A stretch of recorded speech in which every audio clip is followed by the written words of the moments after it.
குதிரைகளை எப்படி வாங்குவாங்க? இப்போ நம்ம ஆட்டு சந்தை பார்த்துருக்கோம், மாட்டு சந்தை பார்த்துருக்கோம் இல்லையா? அதிலெல்லாம் வந்து நீங்கள் பார்த்துருப்பீங்க, கையில் ஒரு துண்டு மாதிரி போட்டு தரகர் மாதிரி அவங்க வந்து விலை பேசுகிறதெல்லாம் பார்த்துருப்பீங்க. குதிரையை எப்படி அவங்க கண்டுபிடிப்பாங்க, வயசு எப்படி கண்டுபிடிப்பாங்க அப்படின்னா, குதிரையினுடைய பற்களை வைத்து அதனுடைய வயதை கண்டுபிடிப்பாங்க. அதில் என்ன இனம் என்ன வகை அப்படிங்கிறத அதனுடைய காதை வச்சு கண்டுபிடிப்பாங்க. அது மட்டும் இல்லாமல் அதனுடைய முகத்தில் 9 விதமான சுழி இருந்தது அப்படின்னா அது மிகப்பெரிய அதிர்ஷ்டமான ராஜ கலை உள்ள ஒரு குதிரை அப்படின்னு அர்த்தம். அது வந்து 25 லட்சம் வரைக்கும் அது விலை போகும். அப்படி அவர்கள் வந்து சுழி பார்த்து விலையையும் அதே நேரத்தில் குதிரையினுடைய பற்களை பார்த்து வயதையும் கணிப்பார்கள். அப்படி தங்களுக்கு தேவையான குதிரையை வந்து அவங்க வந்து வாங்கி கொண்டு வீடுகளுக்கு போய் வளர்க்குறதெல்லாம் வந்து பார்க்கலாம்.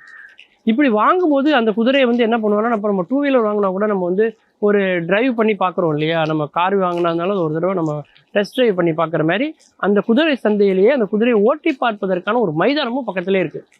அந்த மைதானத்தில் குதிரை எப்படி இருக்குது அது அப்படிங்கிறத பார்க்கறதுக்காக அங்கே அந்த மைதானத்தில் ஓட்டி பார்த்துட்டு அதுக்கப்புறம் அந்த குதிரையை வாங்குறது பழக்கமும் இன்னைய வரைக்கும் இருக்கிறத வந்து நம்ம வந்து பார்க்குறோம். அந்த அளவுக்கு மன்னர்கள் படையில் குதிரை படை என்பது மிக முக்கியமான ஒரு படை. குதிரையினுடைய லாடத்தை கூட ஒரு பெரிய லாபம் அப்படின்னு நினச்சி வீடுகளில் மாற்றி வைத்திருப்பதையெல்லாம் வந்து நம்ம வந்து பார்க்குறோம்.